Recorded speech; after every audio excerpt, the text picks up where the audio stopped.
नमस्कार, आप देख रहे हैं आपका अपना न्यूज चैनल नेशनल आंखें। आज हम कासगंज के अमापुर विधानसभा क्षेत्र में मौजूद हैं। आज हम जानेंगे यहाँ के बसपा प्रत्याशी से, जो कि बहन कुमारी मायावती ने बसपा से अमापुर विधानसभा क्षेत्र से उतारा है सुभाष चंद्र साक्य को, जो कि दो पार्टियों ने अपना दांव खेला है। और इनसे ही जानेंगे क्या अमापुर के विधानसभा क्षेत्र में इनकी किस पार्टी से टक्कर है, किसको अपना बहुमत दिखा करके ये किस तरीके से अपना वोट जुटा पाएंगे इस जनता में। अमापुर के लोगों से जानेंगे। क्या नाम है सर आपका? मैं चेयरमैन सुभाष साक्य, प्रत्याशी बहुजन समाज पार्टी अमापुर विधानसभा। आपको बसपा ने, बहन जी ने आपको अमापुर से टिकट दे करके घोषित किया है। अब आपकी पार्टी के द्वारा, जो कि आपकी बड़ी सुप्रीमो मायावती मानी जाती हैं, कहीं पूरे क्षेत्र में दिखाई नहीं दे रही हैं। बहन कुमारी मायावती जी ने अभी 6 तारीख को अलीगढ़ मंडल पर रैली की थी। उससे पहले 2 तारीख को आगरा मंडल पे, हर मंडल में बहन कुमारी मायावती जी का प्रोग्राम लग रहा है। और बहन कुमारी मायावती जी के सभी वफादार, काफी कोऑर्डिनेटर और हर समाज के लोग बहन जी के साथ लगे हुए हैं। और अमापुर विधानसभा को एक बार फिर बहुजन समाज पार्टी के खाते में डालने के लिए पूरे लोगों ने मन बना लिया। बीजेपी के जो मुख्यमंत्री योगी आदित्यनाथ हैं, वो बसपा पर अक्सर आरोप लगाते रहते हैं कि बसपा की सरकार होती है तो भ्रष्टाचार और जो जनता का पैसा है वो फिजूल में नष्ट करने के सिवा दूसरा काम नहीं रहता बसपा। पूरे प्रदेश के लोग जानते हैं कि ये बीजेपी के लोग जुमलेबाज लोग हैं, और इन जुमलेबाजों ने पूरे देश को बर्बाद कर दिया, प्रदेश को बर्बाद कर दिया। सभी कोरोना के नाम पे, कई प्राइवेट विभागों के नाम पे इन्होंने पूरे देश को बेच के खा लिया है। इसलिए बीजेपी को लोग भगाने का पूरा मन बना लिया है। कोरोना की आप बात कर रहे हैं, कोरोना काल में आपका कोई भी पदाधिकारी, आपकी पार्टी की तरफ से कोई एक्टिविटीज कहीं दिखाई नहीं थी। कोरोना काल में आम जनता कीड़े मकोड़े की तरह मर रही थी। उस टाइम पर बसपा पार्टी कहाँ गई थी? आज अमापुर चेयरमैन भाई चांदली जी खड़े हैं, मैं चेयरमैन मोहनपुर खड़ा हूँ। हम लोगों ने ऐसे वफादार सिपाही, हमने लोगों ने पूरे नगर के लिए और पूरे अपने क्षेत्र के लिए, जब कोरोना का समय चल रहा था, हर समस्या का समाधान करने का काम किया और काफी खाद्यान्न उपलब्ध कराने का काम किया। ऐसे सैकड़ों, हजारों, लाखों कार्यकर्ता बहन कुमारी मायावती जी के लगे रहे, लेकिन आप लोगों की मीडिया को दिखाई नहीं दिया।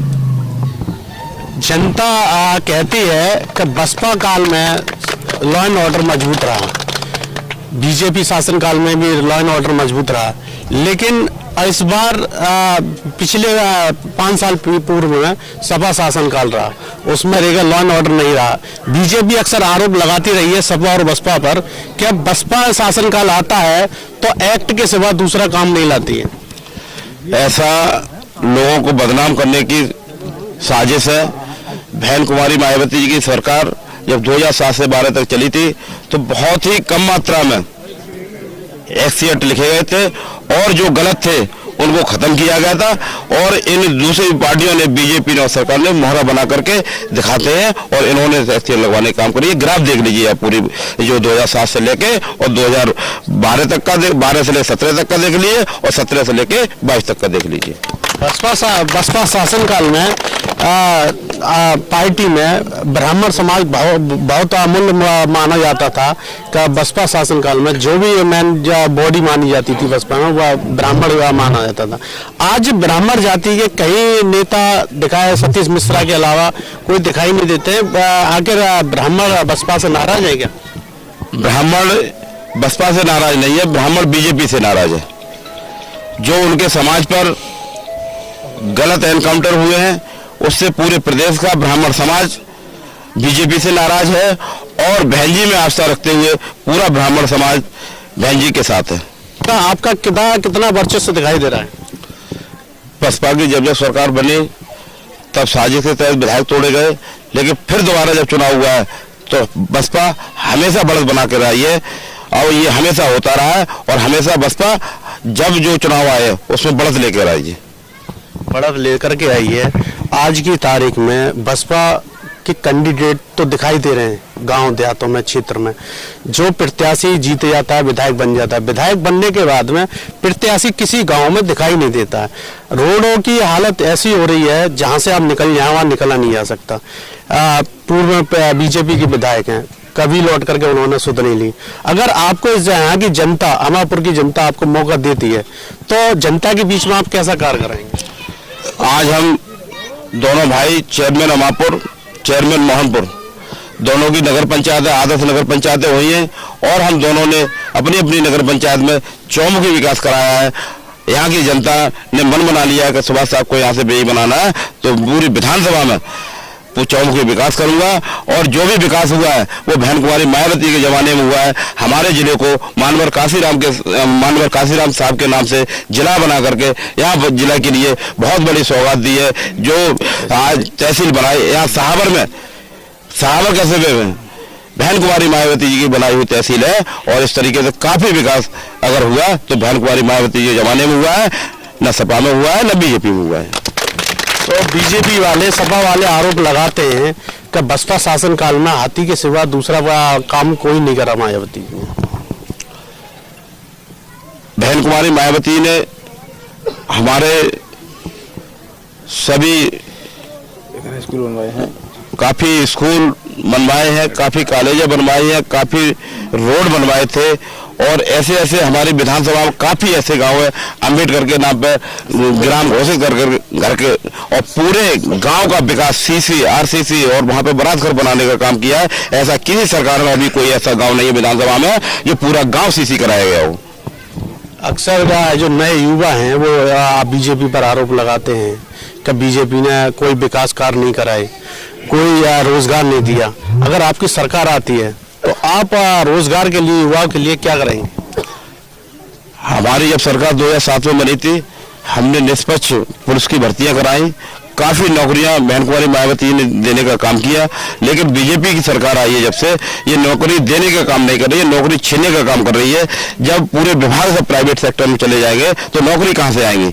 पूरी पढ़ाई की व्यवस्था सब फेल कर दी है, नौकरी मांगने वाले ही खत्म कर दे रहे हैं। तो ये व्यवस्था वो जो कर रही है बीजेपी, आगे ना नौकरी देगी और ना नौकरी ला किसी को रखेगी।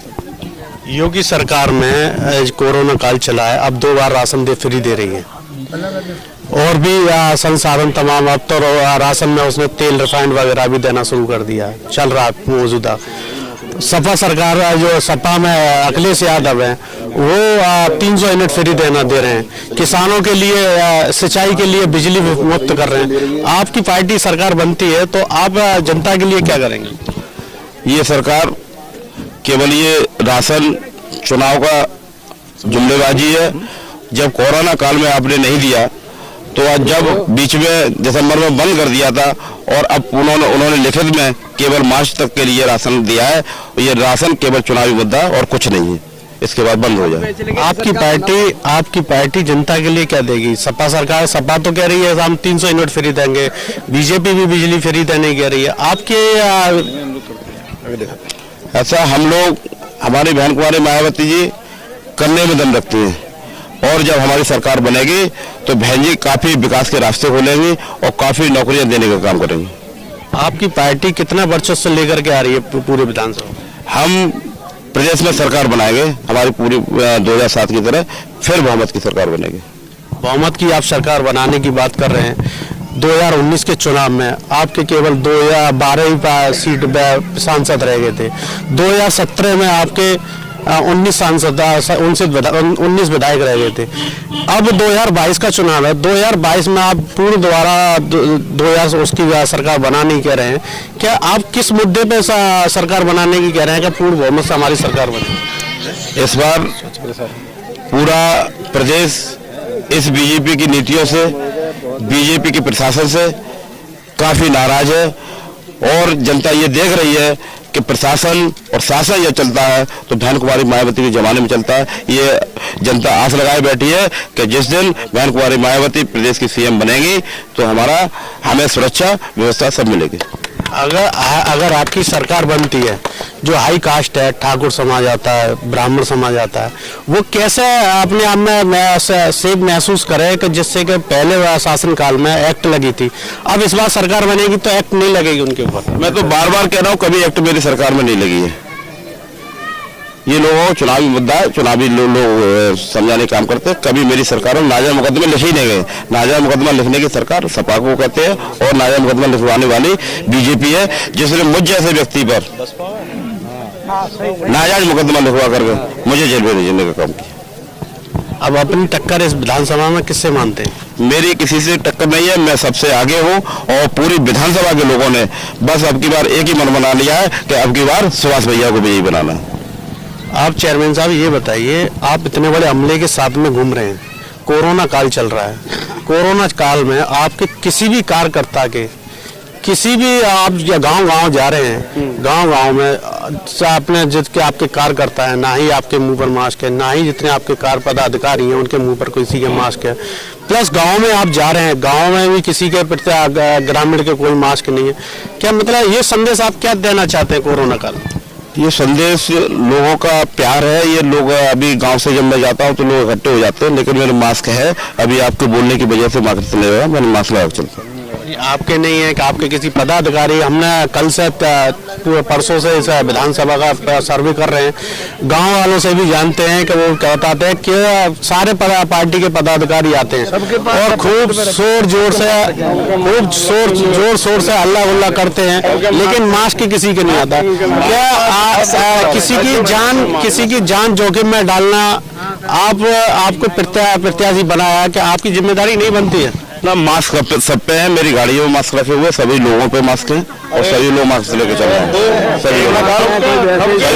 हमारी आपसे एक यही अपील रहेगी, आप प्रचार करें, प्रचार जितने गांव देहातों में जा रहे हैं, ठीक है, आपका कार्य है, चुनाव का दौर चल रहा है, चुनावी दौर में आप अपने आप सफाई सुरक्षित रहेंगे तो जनता अपने आप सुरक्षित रहेगी, ना कि चुनावी दौर में मास्क को हटा करके किसी को जान खतरे में डालें जिससे कोई आगे मामला बढ़े।